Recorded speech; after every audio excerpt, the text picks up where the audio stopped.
passive is amazing for lane sustain when killing minions, but oddly enough it will also trigger whenever you kill a structure and something like a Heimer tower.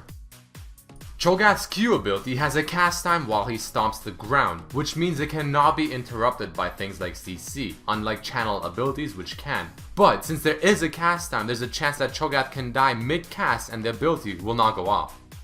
When using his Q, it will grant vision within an area in which it is used, even within brushes, and the animation is somewhat visible through the fog, assuming you do have vision of the area in which Cho'Gath's Q is used, even if you can't see Cho'Gath himself. A cool thing about Cho'Gath's Vorpal Spikes, his E ability, is that it will activate things like Liandry's per target hit, which means you can easily and consistently proc it on your targets. Since his E ability is a toggle ability, it not only has zero interruption on Cho'Gath's current actions, but it also does not count towards things like Maokai's passive as a spell actually being casted.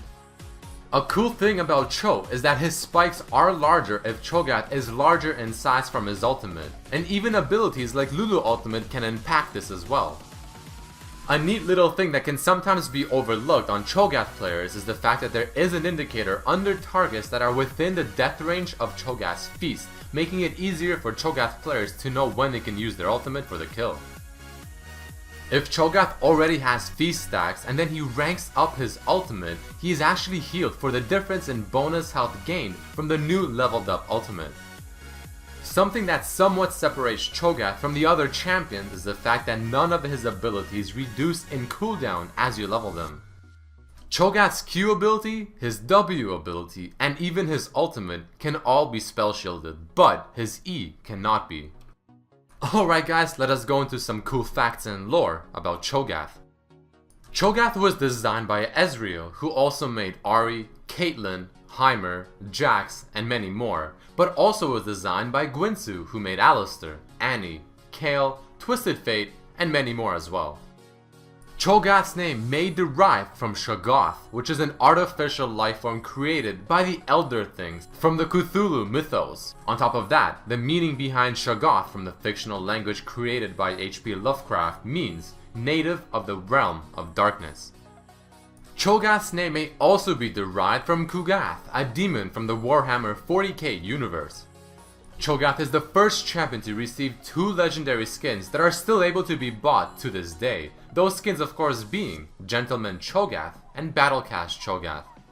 Cho'Gath has one of the highest base damage at level 18 in the game, only tied to Skarner, and both having 130 base damage at level 18. The icon for Feast, Cho'Gath's ultimate, shows an inner maw within Cho'Gath, which of course is similar to the aliens from the Alien franchise. A possible inspiration for Cho'Gath could have been Destroya from Godzilla. As an April Fool's joke for 2013, Riot created a Flash minigame called Cho'Gath Eats the World, but removed it on April the 2nd. Now that's some dedication. Cho'Gath is the only champion born from the Void that has more than 6 letters in his name. The other Voidborns include Kha'Zix, Kog'Maw, and Vel'Koz, which all have only 6 letters.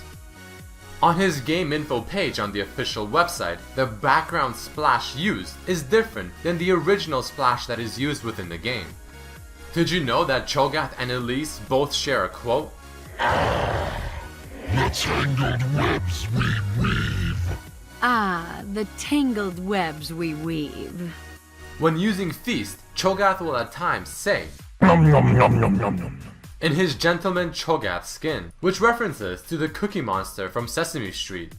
Gentleman Cho'Gath has a quote where he says, I'll bite your legs off. which does refer to Monty Python and the Holy Grail.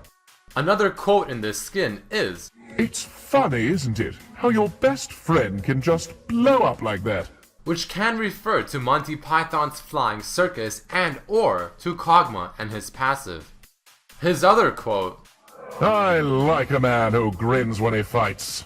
refers to a quote from the British man Winston Churchill. Another quote with the same skin again Cake or death. refers to the Englishman Eddie Izzard and one of his DVDs. A quote in Battlecast Cho'Gath may refer to Crisis. Maximum Cho'Gath. Finally, Battle Cho'Gath and Hecarim both share a quote, Crush them underfoot. Crush them underfoot. In Cho'Gath's original splashwork, many soldiers at the bottom of the artwork may resemble Helmet Bro. Loch Ness Cho'Gath, of course, refers to the Loch Ness Monster. Jurassic Cho'Gath Splash has a banner saying, Cho'Gath rules. He also shares the skin theme with Kog'Maw. Gentleman Cho'Gath is supposed to represent gentlemen from the 19th century and is the first skin to feature a voiceover change. Battlecast Cho'Gath seems somewhat similar to Machinedramon from Digimon. In the spoiler for Battlecast Cho'Gath, you can see at the top right of the picture XER, URG, SKA, MAW, and ANV, referring to Battlecast Zerath, Urgot, Skarner, and Kog'Maw, with of course Skarner and Kog'Maw yet to come supposedly, while ANV apparently not meaning Anivia as it has been confirmed. This is somewhat further proved in the splashwork for this skin, seeing Urgot and Skarner in the background at the bottom and potentially what looks to be Vel'Koz's tentacle on the side too, with a dark figure right above it, still remaining to be a mystery. And as a fun fact in his spoiler again for Battlecast Cho'Gath, it says his feral scream is emitted by a 451 exawatt omnisonic speakers, and 1 exawatt is actually 1 quintillion watts, and 450 exawatts is 2600 times the power Earth gets from the sun.